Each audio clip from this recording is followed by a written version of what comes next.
So I thought I'd give a presentation or show you one of the ways that we use frogs and toads in programs. Frogs and toads, of course, are amphibians, and frogs differ from toads in a variety of different ways, but one easy way to tell is that toads have short legs, they're not good jumpers. Toads have bumpy skin, and especially these two bumps in the back of their heads, which are called parotid glands. That's where the poison comes from. So lots of things want to eat frog legs, but few things will want to eat toad legs. So you don't have to be that fast.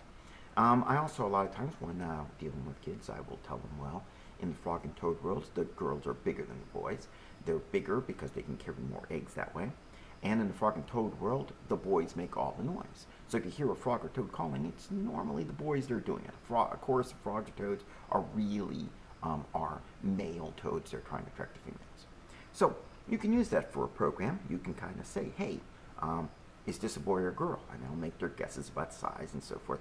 You can say, well, one thing you can do is ask them, are you a boy? And then just listen very carefully and see if he responds. So on a count of 3, I tell them, 1, 2, 3, are you a boy? And when they talk, I go ahead and get the toad to talk. And of course, it's not that I'm the great toad whisperer or anything.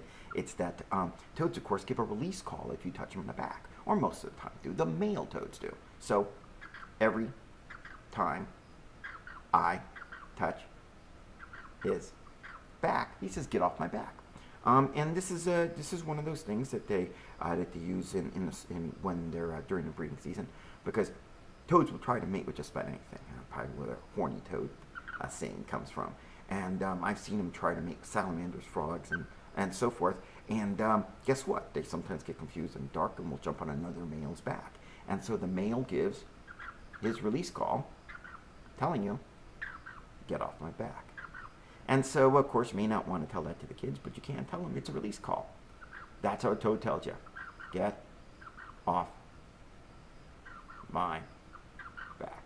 And that's the release call of a toad, in this case, an American toad. And it's kind of a cool little thing, and one way that you can kind of tell the kids, of course, that in the frog and toad world, what you're listening to when you hear most of the time frogs or toads calling are the males or the boys. So, Toady, can you say goodbye to everybody? Okay, and with that, goodbye.